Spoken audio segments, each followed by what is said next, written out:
नमस्ते दोस्तों, इस वीडियो में हम लोग बात करेंगे कि गोल्ड के प्राइजेस जो है इस अगस्त मंथ में क्या रह सकते हैं और कैसे जो है गोल्ड के प्राइजेस में हम लोगों को एक बड़ी बढ़ोतरी जो है वो देखने के लिए मिल सकती है। साथ ही साथ हम ये भी बात करेंगे कि क्या आप लोगों को गोल्ड जो है अगर शादी ब्याह के लिए खरीदना है तो अभी खरीद लेना चाहिए या फिर नहीं। तो दोस्तों, वीडियो शुरू करने से पहले मेरी आप लोगों से एक रिक्वेस्ट है कि चैनल को जो है आप सब्सक्राइब कर दें। आप में से 95% लोग जो है वीडियोस देखते तो है लेकिन चैनल को सब्सक्राइब नहीं करते। तो एक छोटी सी मेरी तरफ से रिक्वेस्ट है, प्लीज इसको पूरा कर दीजिएगा। तो दोस्तों देखिए, जैसा कि मैंने आप लोगों को पहली वीडियोस में बताया है कि 31 जुलाई को जो है फेड की मीटिंग थी और फेड की मीटिंग में जो है डिसाइड हो गया है, आउटकम बाहर आ गया है कि सितंबर मंथ से जो है इंटरेस्ट रेट जो फेड है वो कम करना शुरू कर देगा। तो ये जो फेड रेट के जो इंटरेस्ट रेट है ये कैसे जो है बढ़े थे, सबसे पहले हम लोग इसके ऊपर थोड़ी सी एक नजर डालते हैं। तो सबसे पहले अगर हम लोग देखें तो फेडरल रिजर्व ने अपने इंटरेस्ट रेट 2% से लेकर 5.5% तक धीरे धीरे धीरे धीरे करके बढ़ाए। उसके पीछे सबसे महत्वपूर्ण कारण जो था वो रशिया यूक्रेन की वॉर थी। अब रशिया यूक्रेन की जो वॉर चल रही थी उससे पूरी दुनिया में जो है इंटरेस्ट रेट क्यों बढ़े, उसके बाद में महंगाई क्यों बढ़ी, उसके बाद में गोल्ड के प्राइसेस क्यों बढ़े।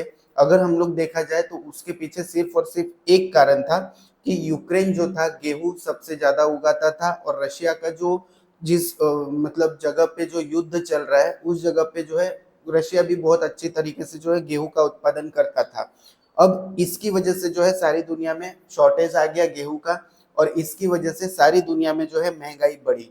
अब इस महंगाई को कंट्रोल करने के लिए फेडरल रिजर्व ने अपने इंटरेस्ट रेट बढ़ाए, धीरे धीरे करके 0.5% 2.5% करके जो है इंटरेस्ट रेट बढ़ाए।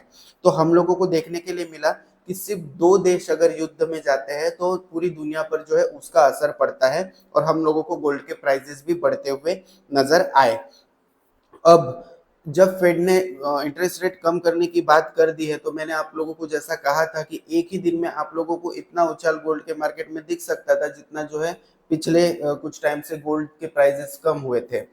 लेकिन उतना जो है हम लोगों को उछाल देखने के लिए नहीं मिला, लेकिन आने वाले टाइम में हम लोगों को और जो है इंक्रीज उसमें देखने के लिए मिल सकता है। अगर जो ड्यूटी एडजस्टमेंट हुआ है यानी कि जो गोल्ड के ऊपर इंपोर्ट ड्यूटी कम हुई है, अगर वो इंपोर्ट ड्यूटी वैसी की वैसी होती तो हम लोगों को गोल्ड के प्राइसेस आज 76,000 के आसपास जो है देखने के लिए मिलते। वही सिल्वर हम लोगों को 95,000 रुपीज के आसपास हम लोगों को देखने के लिए मिलता। लेकिन खैर, ड्यूटी जो एडजस्टमेंट हुई है ये आम पब्लिक के लिए बहुत अच्छी बात है। अब बात करते हैं दोस्तों कि ये अगस्त मंथ कैसा रहेगा गोल्ड के लिए। तो दोस्तों, मुझे ऐसा लगता है कहीं ना कहीं यहाँ से गोल्ड के प्राइसेस जो है वो बढ़ने ही वाले हैं। क्यों? क्योंकि दुनिया भर में जो है वर्ल्ड वॉर 3 जो है बिगिन, ऐसे आप लोग रोज कहीं ना कहीं देखते होंगे न्यूज चैनलों पे कि वर्ल्ड वॉर 3 की शुरुआत हो रही है। हालांकि मैं इसके लिए तो उतना मतलब ज्यादा एक्साइटेड नहीं हूँ, मैं नहीं चाहता हूँ वॉर हो। लेकिन वर्ल्ड वॉर 3 की शुरुआत जो है मिडिल ईस्ट से बताई जा रही है, क्योंकि जो इसराइल है वो रुकने का नाम नहीं ले रहा है। उसके बाद में इसराइल ने अभी जो है 5 देशों पर तो उसने जो है हमला कर ही दिया है देखा जाए तो।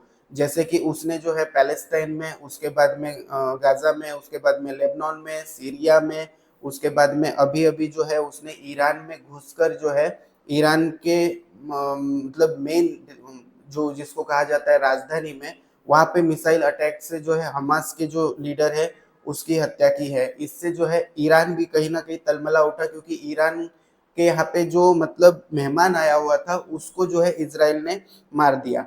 अब एक और चीज जो है सामने आई है, कुछ घंटों पहले की खबर है कि जो इसराइल है इसने जो कतर है वहाँ की एक न्यूज एजेंसी है वो जिसका नाम है अल जजीरा, और ये मिडिल ईस्ट की सबसे पावरफुल न्यूज एजेंसी मानी जाती है। इसके जो जर्नलिस्ट है उसको भी मारा है। तो इसकी वजह से जो है कतर भी कहीं ना कहीं जो है जो अपने आप को हमेशा थोड़ा सा ये वॉर वगैरह से दूर रखना चाहता है, क्योंकि कतर हो गया, सऊदी अरेबिया हो गया, यूएई हो गया, ये देश जो है डेवलप देश है। तो वो कहीं ना कहीं चाहते हैं कि जो हमारी इकोनॉमी है बूस्ट करती रहे, हम इन सब लफड़ों में ना पड़े। लेकिन कहीं ना कहीं कतर को भी उकसाने वाला ये जो है काम हो रहा है। तो दोस्तों, मिडल ईस्ट में जो है वॉर बहुत जल्दी जो है पॉसिबल है, और इसीलिए हमारे जो एयर इंडिया है उसने अगले 6 दिनों के लिए जो है इसराइल जाने के लिए जो भी फ्लाइट्स थी वो कैंसिल कर दी है। फ्रांस ने फ्लाइट कैंसिल कर दी है। फ्लाइट कैंसिल होने का मतलब ये है कि कुछ ना कुछ जो है बड़ा होता हुआ हम लोगों को दिखाई दे रहा है। तो मिडिल ईस्ट की जो ये टेंशन्स है ये बढ़ती जा रही है और हम लोग देख रहे हैं कि एक जो वहाँ का इजराइल का जो राष्ट्रपति है या प्रधानमंत्री है वो अगर जेल नहीं जाना चाहता तो वॉर को जानबूझ के कितना खींच रहा है और क्या कर रहा है हम लोगों को दिखाई दे रहा है। तो दोस्तों इसकी वजह से हम लोगों को गोल्ड के प्राइसेस बहुत ज्यादा बढ़ते हुए नजर आ सकते हैं। अगर ये वॉर छिड़ गई तो हम लोगों को कहीं ना कहीं गोल्ड के प्राइसेस में 3-4 हज़ार रुपए तक का जो है फिजिकल गोल्ड में उछाल देखने के लिए मिल सकता है। अब मैं ऐसा क्यों कह रहा हूँ, ऐसा इसके लिए क्योंकि जो रशिया और यूक्रेन की वॉर थी उसमें आप लोगों ने देखा कि रशिया यूक्रेन वॉर में सिर्फ और सिर्फ 2 देश शामिल थे। तो गेहूं का जो संकट उत्पन्न हुआ उसकी वजह से जो है हम लोगों को बहुत ज्यादा जो है महंगाई देखने के लिए मिली और इसकी वजह से इंटरेस्ट रेट बढ़े तो डॉलर जो है थोड़ा सा कमजोर होता जाता था। फिर उसके बाद में गोल्ड में जो निवेश लोग करते थे और डॉलर फिर धीरे धीरे करके मजबूत होते गया, फिर गोल्ड में निवेश थोड़ा थोड़ा करके कम होते गया। ये सारी चीजें जो है एक एक पॉइंट पे दोस्तों मायने रखती है। ऐसा नहीं है कि हमने बोला कि एक बार डॉलर कमजोर हो गया फिर गोल्ड मजबूत हो गया तो वैसा ही रहेगा। रोज दिन ब दिन जो है फ्लक्चुएशंस आते रहते हैं। तो अब मिडिल ईस्ट जो है सबसे ज्यादा किस चीज के लिए मशहूर है? मिडिल ईस्ट सबसे ज्यादा मशहूर है ऑयल के लिए। और अगर कहीं पे भी मिडिल ईस्ट में ऐसी कोई टेंशन्स होती है तो ऑयल के प्राइसेस बहुत ज्यादा हाई हो जाएंगे और ऑयल के अगर प्राइसेस हाई हो गए मतलब फिर से एक बार महंगाई जो है वो अपना दौर शुरू करेगी।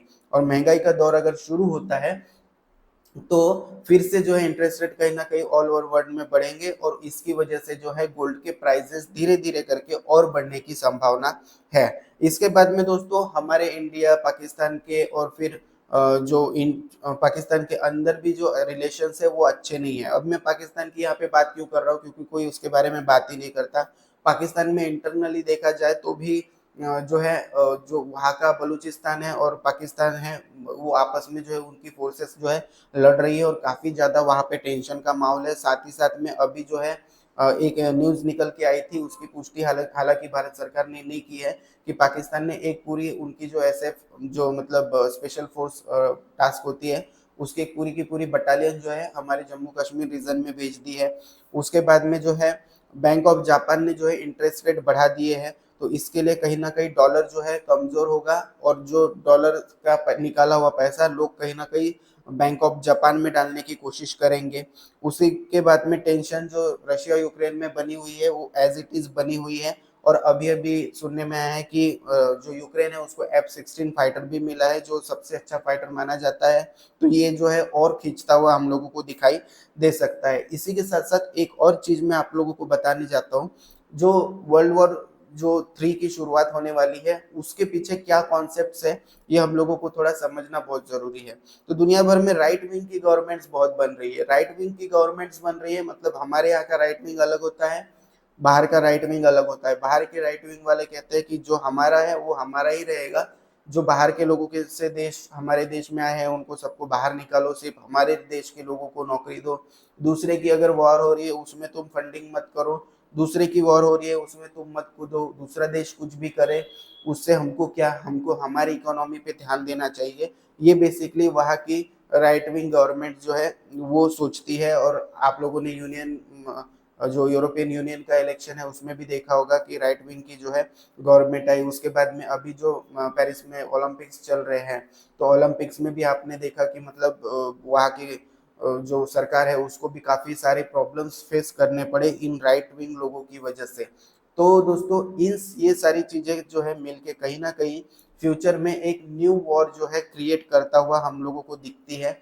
और कहीं ना कहीं जो है अगस्त और सितंबर में गोल्ड के प्राइसेस जो है हम लोगों को बढ़ते हुए नजर आते हैं। तो आप लोगों को धीरे धीरे करके थोड़ा थोड़ा करके गोल्ड बाई कर लेना चाहिए। और अगर आपके यहाँ पे शादी है तो आप लोगों को जो है अभी गोल्ड बाई कर लेना चाहिए, ऐसा मेरा अनुमान है। ये मेरी कोई फाइनेंशियल एडवाइस नहीं है, एजुकेशन पर्पस के लिए मैं आपको ये वीडियो बना के बता रहा हूँ। उम्मीद करता हूँ ये वीडियो आपको पसंद आएगा। वीडियो पसंद आया तो इसको लाइक कर दीजिए, दोस्तों के साथ शेयर कर दीजिए, चैनल पर नए हैं तो चैनल को सब्सक्राइब कर दीजिए। आज के लिए बस इतना ही, थैंक यू।